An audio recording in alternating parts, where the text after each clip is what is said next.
Okay. All right, we're recording. Um, I wanted to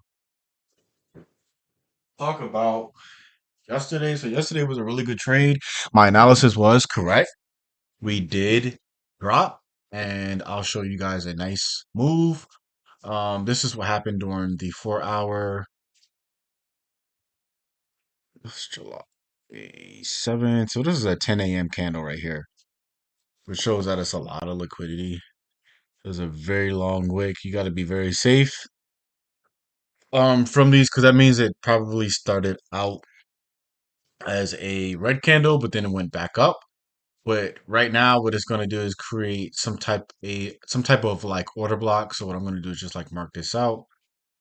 And sorry about all the noise, but this creates basically resistance. And I could do like candle to candle. I think that's more appropriate. But I'm not expecting price to go above.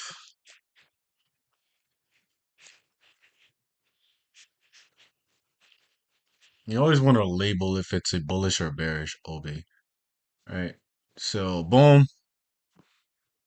This is what we're dealing with right now. My analysis was, and if I just go back to um the monthly, not the monthly, but like let's go to the daily. I said that price was doing a little bit of sideways action, but there was some, very good moves in here. But it was doing like more of a consolidating sideways downwards type of trend. We did get some movement up, but we couldn't break above this last high that we created, and that was on Wednesday, June 20, no, June 3rd, right? So my guess is from the monthly is we are going to reach somewhere in here. And my guess is this portion that makes more sense because it's the more discounted part of the fair value gap. And you have the bottom and the top. And if we were to do premium or discount, this would be the premium section. This would be the discounted portion. So my guess is prices pushing down so that it can push back up and that we can knock out some highs. And that was what I'm going to leave this here. This is just my analysis. It makes more sense. So if we even like hit right here, very small gap, and then we have a very large gap right here, right? Yeah, and even down here.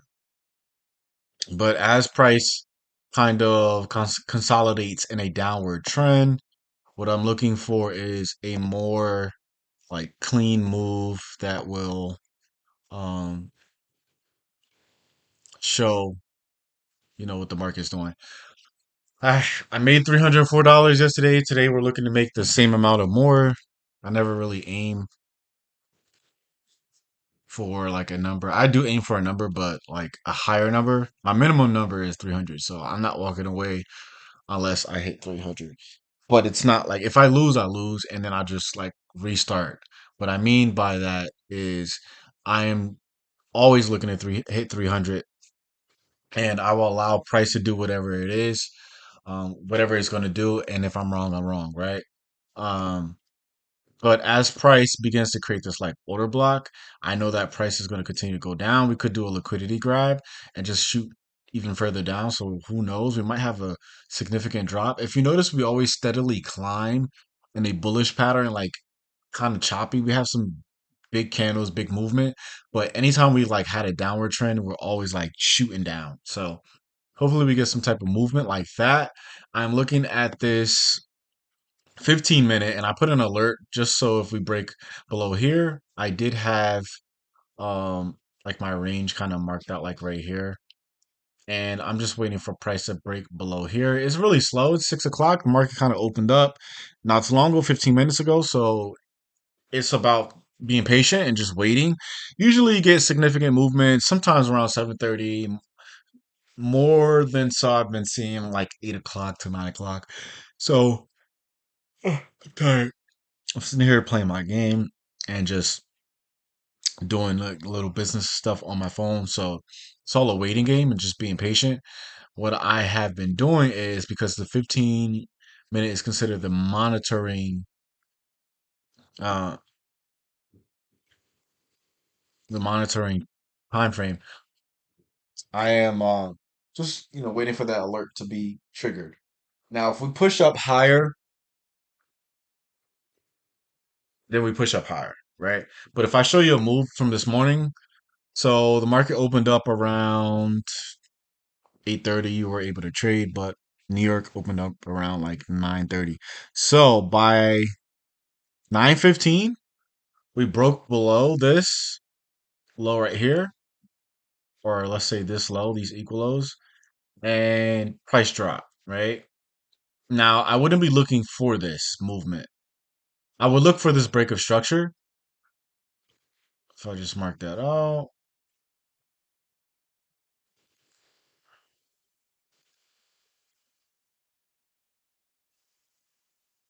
That break of structure right there, below those equal lows, price came all the way down, left some gaps. Then what do we do? Price finally said, you know what? We broke below London's lows. Always a levels, always a session killer, right? We're always hunting liquidity. We're always knocking out highs and lows, right? So as it knocks out London's low, because it was all consolidating, just very choppy price action movement. I wouldn't want to have traded this. Price goes up, hits this fair value gap right here, and then it dropped, right? And you could be aiming for New York's lows. So you could have just allowed, well, the market closed at 5, so you probably would have got out like right here. Um, and this created an inverse fair value gap because we have fair value gaps that were created right here. But that was just so price can go buy at a more premium and then sell off at a premium. I mean, buy at a lower discount and then sell off, right? So that's usually what's happening. We're buying at premium discount. Price sold, we tapped into this fair value gap, bearish fair value gap, price drop. You could have got out, and we're looking to get back in. But my thing is, right, even though we are in a downwards trend, we are in a bearish market at the moment. We have a fair value gap. I'm not tapped in. I'm not looking to jump in right away from here. I'm looking for this to be broken, and once we break, I'm gonna look down over here on my 1 minute, and the 1 minute will, as you can see, we had terrible movement. But if we look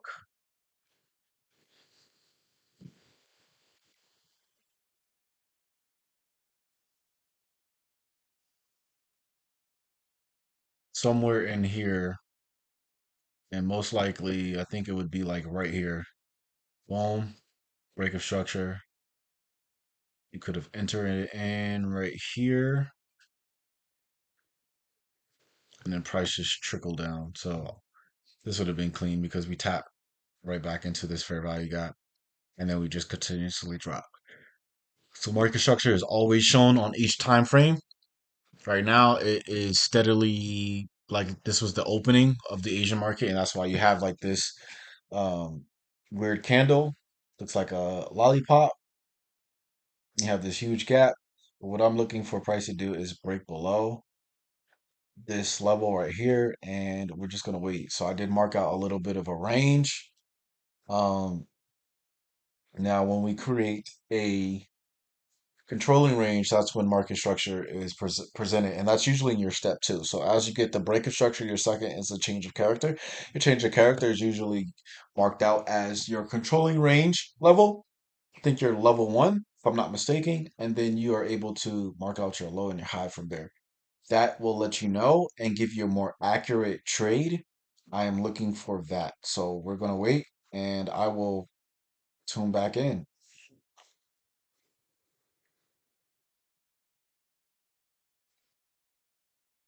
All right. So what I was trying to say before my computer decided to cut off, we are in this trade right now.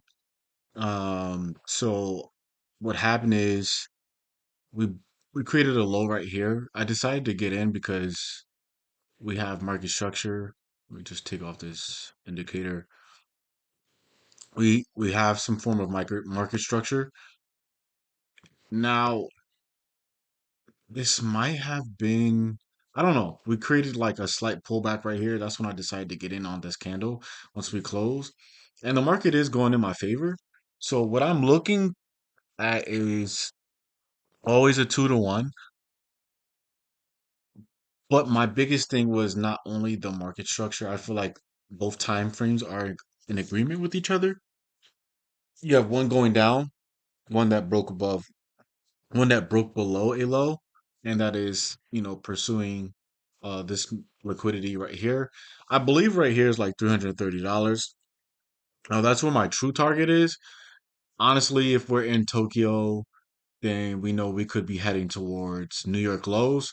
So I'm gonna come back in like maybe a few minutes, or we could just let this play out. I really don't want to talk over the video too much. But I felt like this was going to be a good trade. Sometimes you don't always have a pullback that is into like a fair value gap or anything. Sometimes you get like a slight pullback, which are, this in between. And these kind of create what we call order blocks. And then they create like a ceiling. So when you're going down, you have ceilings, and when you're going up, you have floors. That's what I kind of call it. But yeah, we're already approaching almost $200.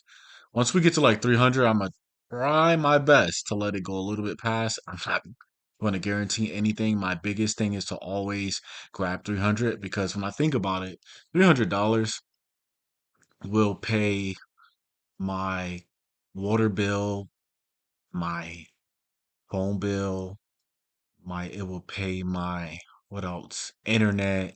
So when you make 300 a day, if you can make 300 every day, your bills are basically paid for the entire week, right? I mean, there's 5 days of trading. So that is like $1,500 for the entire week. I know that half of my bills are paid, right? Or if not a third. But then the next week, if we continue to hit 300, then um we're looking at, starting to free up capital and have money that we can just use to store and let it compound. Because that's the biggest thing, is just letting it compound. These are micros, these are not minis. So this would be 1,600, $1,500 right now, right? But we're not looking for um high, contracts. We're looking for smaller movements, bigger analysis. Not looking for the bigger contracts. I feel like once you compound your accounts to a certain amount, so once you have like over 100,000, maybe even less than that, I'm not really sure. I would say like at least have like $100,000 in your account before you start messing with a what happened there. I'm not sure what happened there. Okay. Okay. Trading View does weird stuff, and I'm gonna just say right now that looked very, very sketchy. But yeah, I feel like you have to have like over $100,000 to start messing with at least with one mini. You could do a mini and a micro. You could do, 3, 4 micros. I think 7 micros equal like one mini. But for me, I'm cool. I'll stick to my two, and I'm gonna, continue to do that until I get to the number that I want. My goal is to get to like 60,000 and then just pay myself like $500 like every week, and on top of what I make from my regular job. That is like awesome because that's an extra 2 grand. It's not like significant, but it's a start, right? All right, so as we're approaching this target that I had for a price to break below this low on the 15, we are looking to hit at least 300. So I'm just gonna let price do its thing. I'm actually gonna screenshot this trade,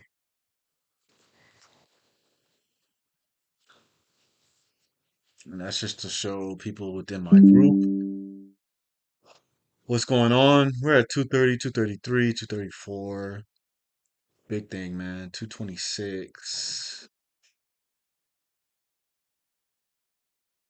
I feel like price is creating like pretty good amount of ceilings for price to continue to just drop.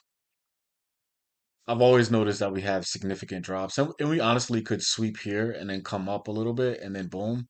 But and I might not have time to wait for that. I might just be at 300. But I do know that I think 300 is like right there. So 330. Want to get a little bit over what they are offering because as we get a little bit over, that is going to take care of commission. So if your goal is 300, maybe do 310. All right, we got a very big push. For some reason, Tokyo. Do I have the Tokyo time right?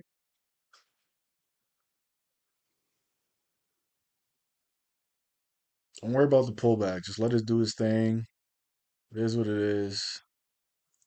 And sometimes you got to be quick.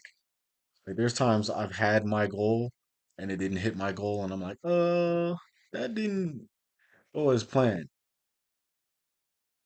And it's easy to make $100. Like my goal, another goal of mine is right to pass a bunch of evals and then just do $100 a day and just let it compound. All right, so we already reached. Let's do boom, confirm. Take another screenshot. We're at 308, so if we pull back, we're cool. Okay, boom, easy. We're out of the trade.